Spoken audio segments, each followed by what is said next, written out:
Do we ramble that much? Well, I mean, you do. Am I you the ramble. Rambler? I'm the rambler of the group?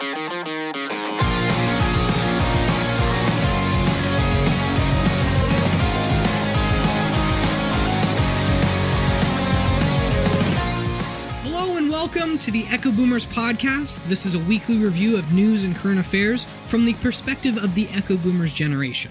My name is Anthony Gibson, and I'm joined alongside by Garrett Hawkins. Hello. But unfortunately, no Rob Fraser this week. No Rob Fraser. No. Unfortunately, something came up, and he wasn't able to make it. And as we talked about last week, his schedule is already madness as it is. And so the one time we can record, he couldn't make it. And so unfortunately, it's just a two-man show this week. Just Anthony and I today. Which is unfortunate because for those who don't know, well, most of the audience doesn't know, Rob is basically the person that holds down the fort here. Yeah, he really does a lot. Like, now that he's not here and it's just me and you, like, the whole show is just going to run off the rails at this point. Oh, yeah. Well, talking about kind of last week about different things we've learned through this whole podcasting experience, one of the big things we realized was that it's really nice that we have three people, because if two of us are talking and somebody kind of gets stuck in a rut and doesn't know what to say, it's really easy to have that third person come and bail them out. And we don't have that today. So you're just going to hear me and Anthony just kind of awkwardly talk to each other for a little while here. So Rob will be back next week, thankfully. But until then, you get just the two of us. And before we go on with the show this week, I did want to touch on a couple housekeeping items. First of which is addressing when we record in the week. So obviously, we all have very conflicting, crazy schedules. And so it just so happens that the only night a week we can all get together for a recording is a Thursday night. And if you've been keeping track of the episodes and when they get released, we release new episodes every Monday morning. Now, this obviously creates a problem when something happens between Thursday and the following Monday, like is happening this week, which is the Nevada Democratic Caucus and the Republican South Carolina primary both happen on Saturday this week.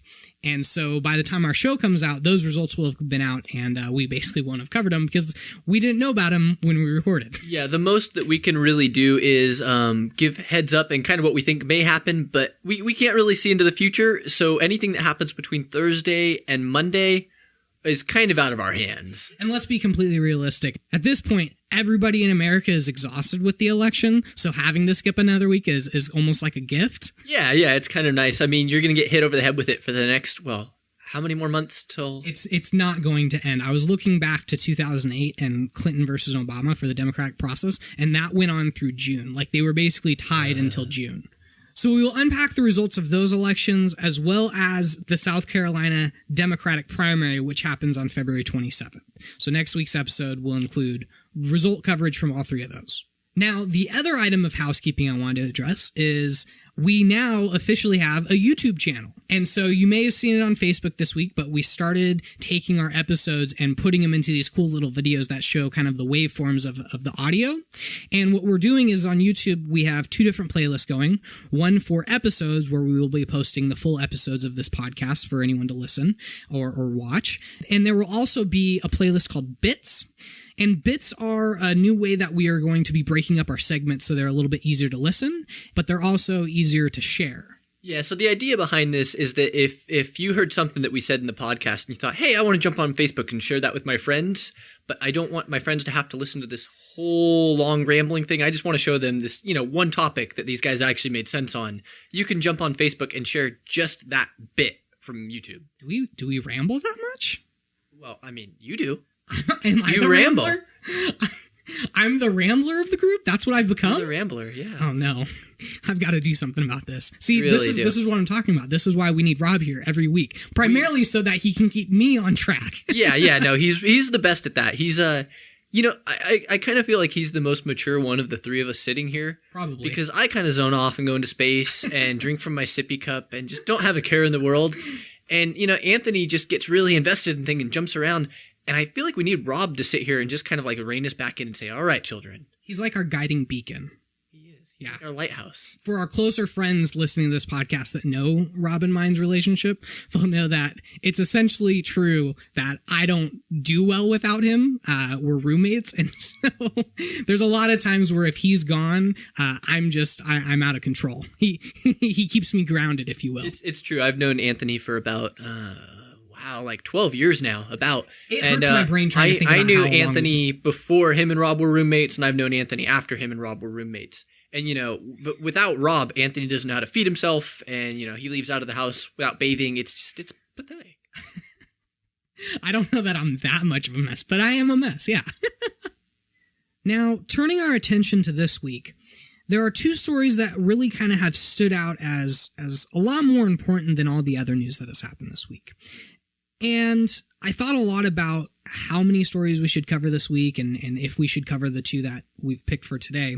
And the more I thought about it, it became more clear to me that these are examples of exactly why the Echoboomers Podcast exists. They're really important discussions, and they have a lot of complex details, but between our leaders and the media, it's become so construed and so politicized that you basically want to run away from the news at this point.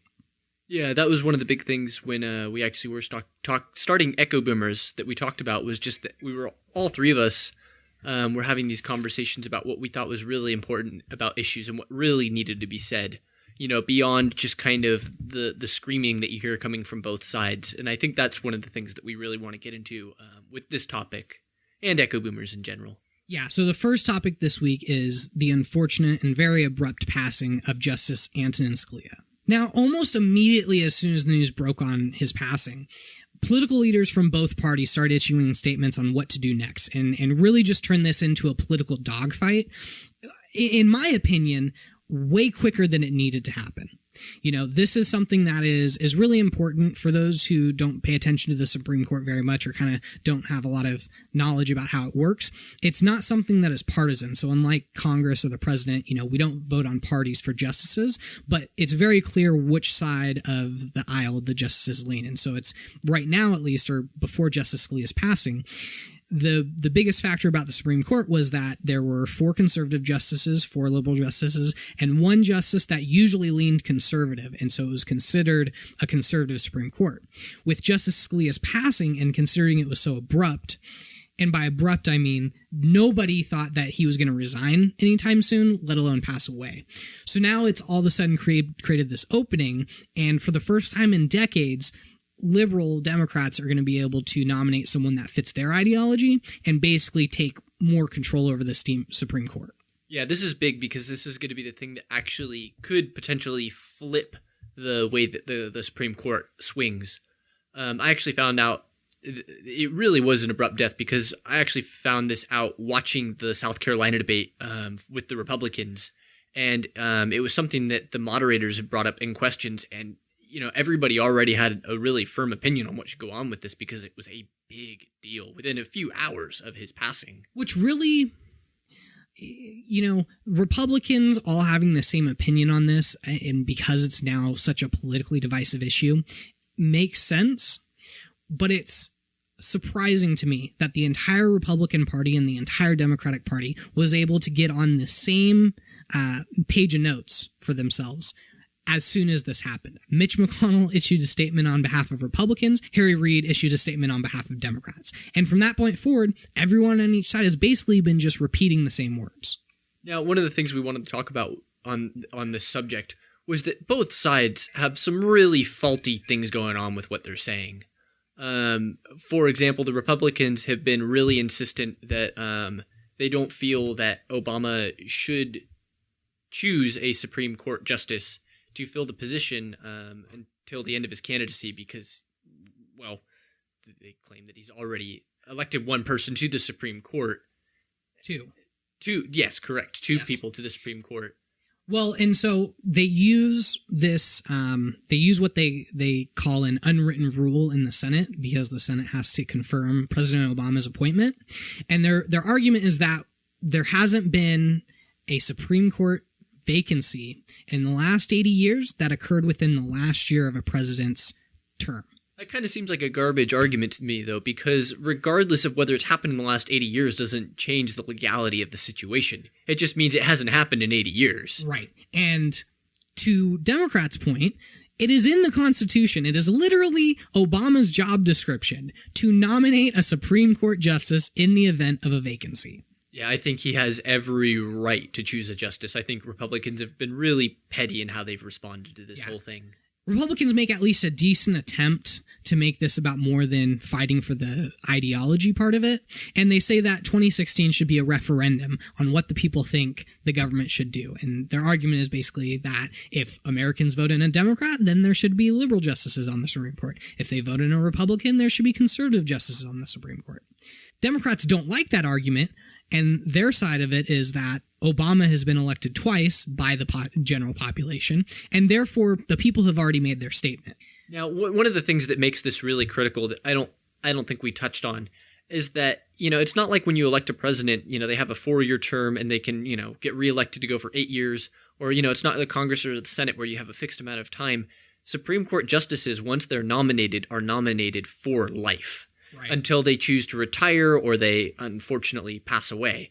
So this is a big deal because whoever gets picked next could be sitting in this seat for 20, 30, 40 years. Easily, yes. And the Supreme Court's role throughout history has been deciding issues that don't really fall under the Constitution. So their job is basically to interpret the Constitution and say, this issue follows under the purview of the Constitution or it does not.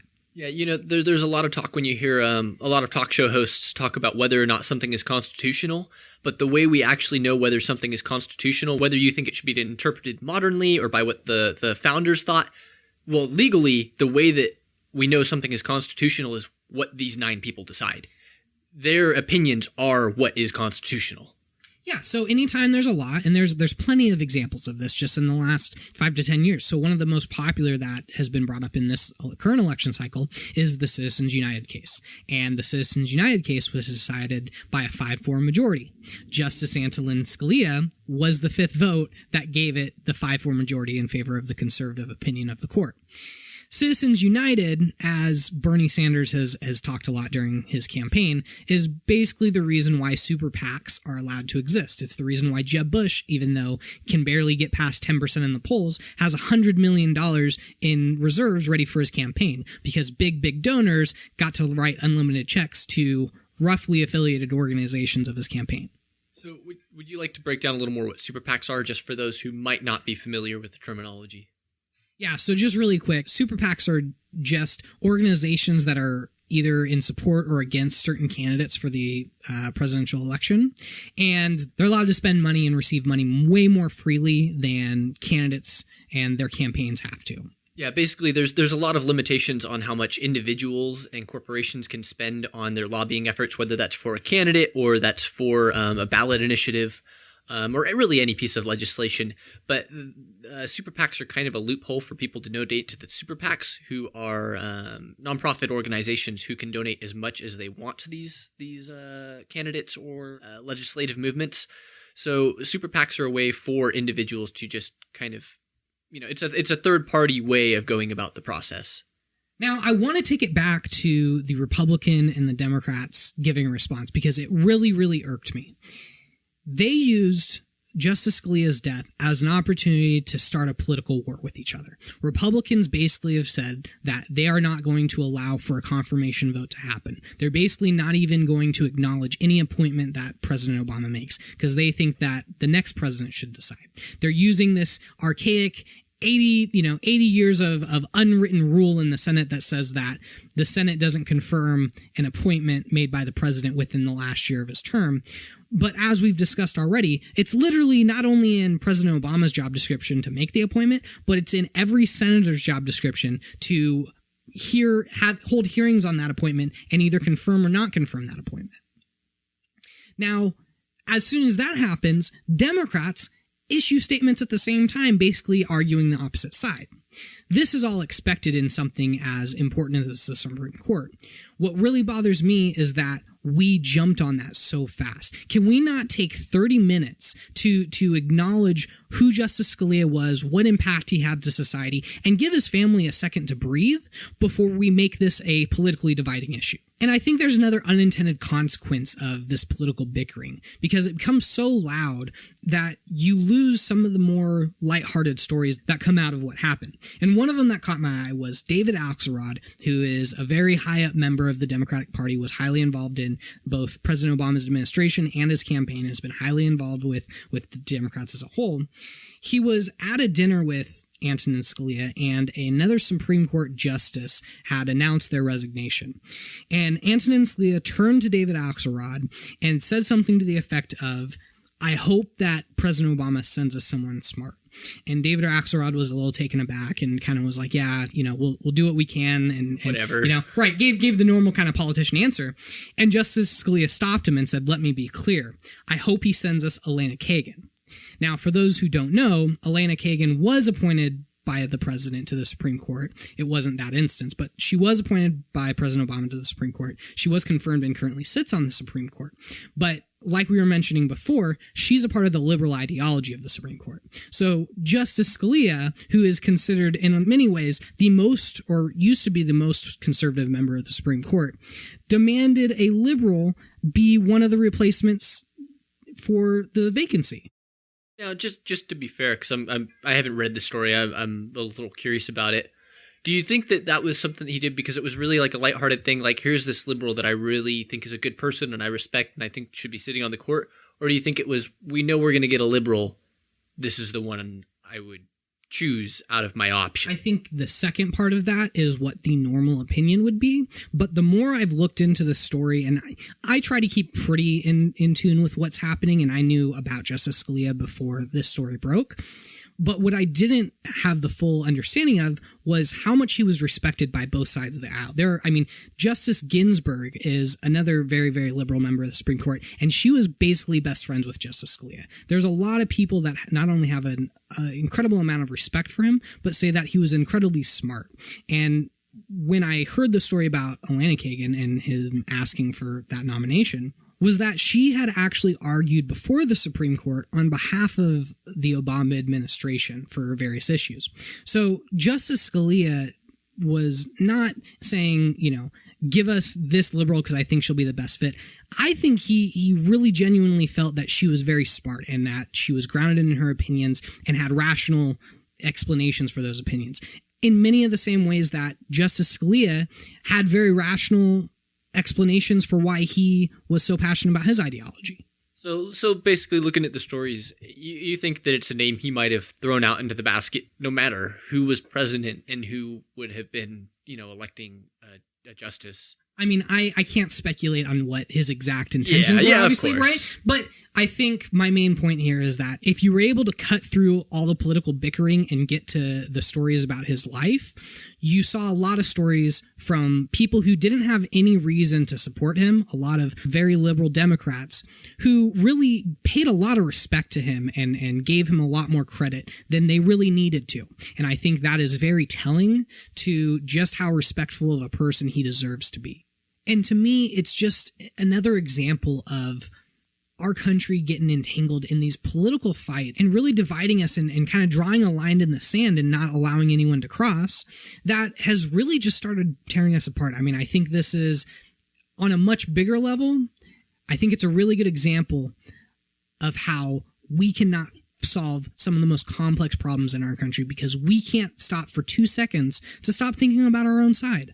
We as a country face monumental challenges right now, and we need leaders that stand up and put their differences aside and work to solve problems for the people they represent. I get that it's an election year. I get how important this is to both ideologies to get control of the Supreme Court. But for once, just for once, I would ask that our elected officials take a second and do what's right for the people instead of what's right for their own party. I completely agree. I think that both the Democrats and the Republicans have been really childish in this election season. And the sad thing about that is that it's really hindering our ability to come together as a country and solve the really big issues that we need to have solved.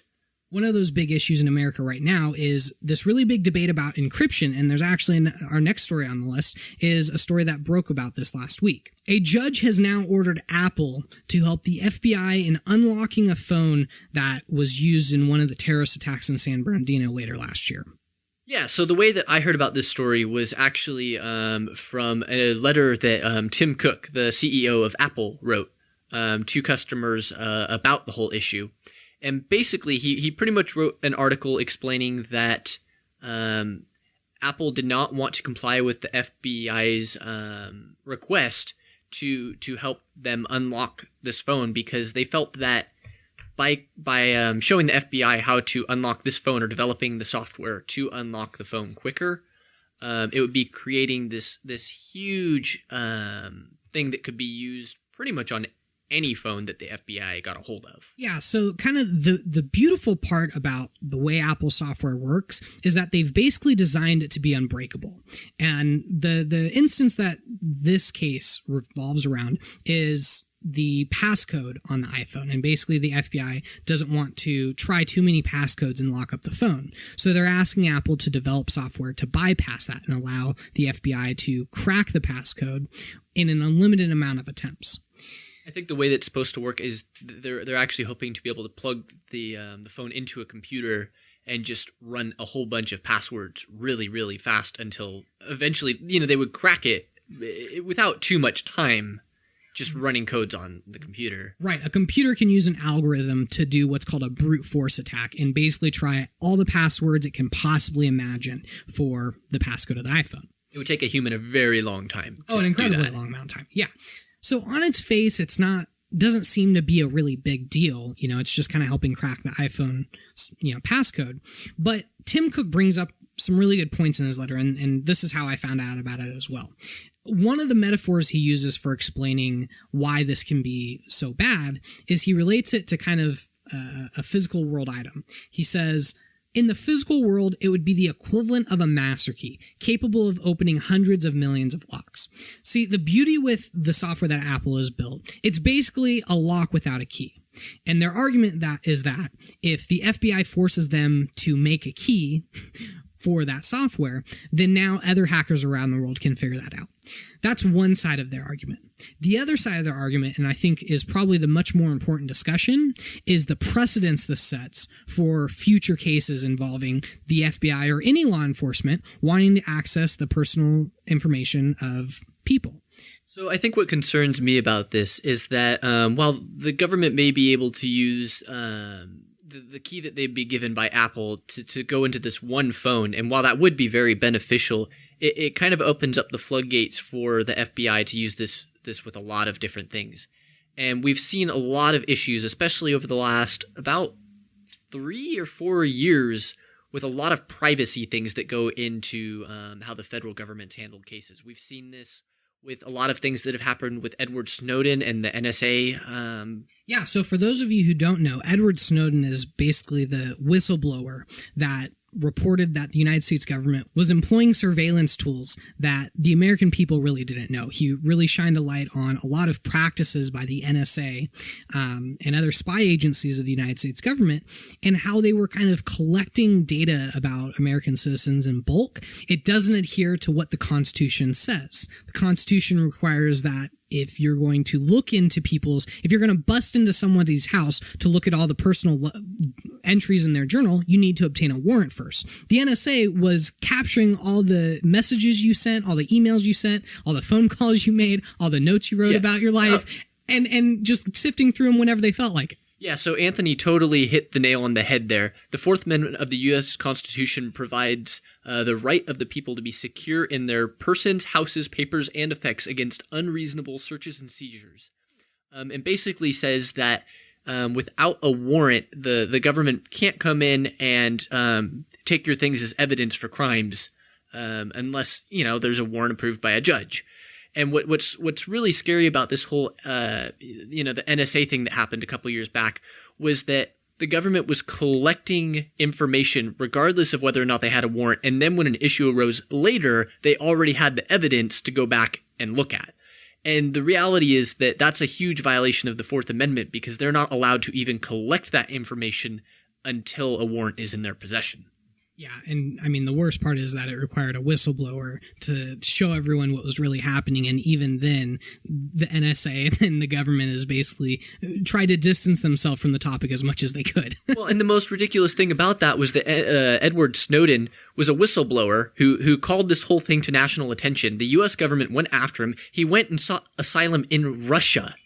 I mean, seriously. We trapped him in Russia. He was seeking asylum elsewhere, and we trapped him in Russia. Yeah, when Russia is the ones coming out on the side of freedom, we need to seriously re-examine something in the U.S. system because we're doing something wrong here. So a lot of people probably wonder what the problem is with the government coming in and actually looking at, what's going on your phone and what you've been doing online, because that's not the same as, actually going through your house for a warrant. But what people don't understand is that the online world and the way that you present yourself online is no different than people used to present themselves in the real physical world.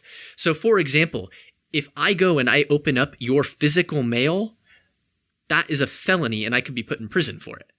Meanwhile, if the government comes in to open up your email without a warrant, that is completely okay, according to the NSA. Now, if the government was to come into your house without a warrant and seize all your financial records, that would not be legal. But for some reason, because you do your banking online and your financial statements are on your phone, that is okay. And it's just this weird conception that our online lives have not become an extension of our actual, tangible lives. And that's simply not the case. The online world is a modern extension of our property, and we have a right to be secure in our possessions. And I don't see why that's any different, whether that's in person or online. The issues with PRISM and what Edward Snowden revealed was a government that was not following the proper procedures to gather this information. True. And in this scenario, the FBI is following the correct procedure to obtain the information. Oh, yeah. So they get credit for that. Yeah, absolutely. They have a warrant, and they have a warrant for a terrorist suspect. They have every right to want to get into his phone. But it's very much about the bigger picture, and I appreciate so much that Tim Cook wrote this letter and really broke down what was going on. Apple has designed their software to be basically unhackable so that all this personal private information of yours stays private and to you. If you want to share that with other people, you can share that with other people. The bigger question here is, should there not only be a precedent established for whether or not the federal government can access this information and force private companies to basically break back into their own software? But as Tim Cook states in his letter, do we want to open this Pandora's box? Do we want to open the floodgates to de-encrypting this software? Yes, there is a lot of negative consequences that happen, like terrorists being able to exploit the encrypted services that we use to keep our personal information safe for their own very awful gains. One of the things that has really frustrated me about this story is hearing politicians talk about it, and they talk about it as if they understand how this technology works. A lot of politicians from both sides of the aisle are basically saying that Apple should be required to unlock this software, and that there's no big deal, that Apple's not being asked to install it on a bunch of iPhones, it's just this one. Well, the federal government is not going to stop asking. This isn't going to be a one-case scenario where they come, have it broken into, and say, okay, you can patch that hole and move on. Not that you could ever patch that hole once it happened. So the one thing that I think I've been hearing a lot about in this case that I haven't completely understood is kind of this idea that if a backdoor is given to the FBI, that somehow it will end up in the hands of hackers. And that's kind of a logical jump that I haven't completely understood. And I know that you follow this, technology a lot more, and you probably have a better understanding of it. But to me, it just seems that if the FBI has a tool, that's probably a pretty safe place for it to be. Yeah, and to be fair, they are asking that Apple develop and use the tool. They haven't gotten to the point of asking to have it in their own headquarters, although I wouldn't put it past them. It's much less about how does it get from the FBI to the hackers, and much more about the software can be hacked. As I mentioned before, really the beauty in the software is that Apple has built it to be a lock without a key that not even they have. So the worry is more that if this key is essentially made, if the FBI has it, they can use it. But if Apple has it, somebody in Apple would have the ability to get into a phone, and that's something that has never been possible. Right. I mean, for the hackers out there that are trying to figure out how to crack this software, it becomes infinitely easier when all of a sudden you find out that Apple was able to do it on their own. If the FBI wins this case and Apple has to unlock the software and basically make a backdoor, now it's real. Now it's actually doable. Before this point, nobody, not even Apple, has done it. So once it's happened, it's going to leak out into the intelligence communities and by default into communities of hackers around the world on what methods were used to break it? What different ways did they figure out how to get around the software? Now, the only kind of flaw I see with that argument is it seems to me that, well, one, this seems like it would be something that people have to have already tried, because there are so many people walking around with iPhones that I would imagine there have to be tons of hackers who would love to get into those. But regardless of whether or not that happens, doesn't just the discussion of this kind of prompt the hackers to think that this is a possibility? The fact that Apple is even saying that this could happen? Well, Apple hasn't said it could happen. I mean, the official statement on behalf of Tim Cook is that they've built this software to be unhackable by even themselves. So not only does this set a bad precedent, not only does this request set a bad precedent, but it's actually impossible for them to do, is at least Tim Cook's argument. So if you believe that on its face, then the FBI can't really get much farther than it is, which if the FBI doesn't believe that, it's also a little unclear what the fallout of that would be, how much legal action they would take against Apple on this. And there has been ample speculation that Apple software isn't nearly as secure as they claim. You know, there's been plenty of people who say, well, Apple claims that they can't hack their own software, but, you know. Yeah, I mean, how would we really know that? Right. And I think the fact that the FBI is now doing something so public as issuing this in court, I think the fact that the FBI had to file a lawsuit to get Apple to do this proves that even the FBI can't figure it out. Well, so actually, we should back up on that, because I think I had a part of the story wrong. You just said that the FBI filed a lawsuit against Apple. I actually thought it was just a request. I didn't realize there was actually legal. Oh, did I say lawsuit? Yeah, you said lawsuit. Yeah, no, my lawyer lingo isn't quite up to par. I'm not sure it was a lawsuit, but a request. I mean, they filed it in court nonetheless. Yeah, so I think it's going to be really interesting to see how this all plays out. This is going to be the first time that I think the general public has enough information and understanding to have an opinion on something so complex and technical. Already, I've seen a lot of very notable people on social media and different news outlets pledge their support for Apple's side of the argument and really fight for the civil liberties side of this case. Well, that about wraps up the main news stories of this week. You can find us on Twitter, Facebook, and now YouTube. All those links will be in the show notes as well as available on our website. And if you haven't done so already, be sure to subscribe to us on your favorite podcasting app. That way you can get the latest episodes as they debut. Next week, we'll be back with a more comprehensive review of the updates in the 2016 presidential election. And of course, Rob will finally be back. Yay! Until then, though, my name is Anthony Gibson. I'm Garrett Hawkins. And we'll see you next week.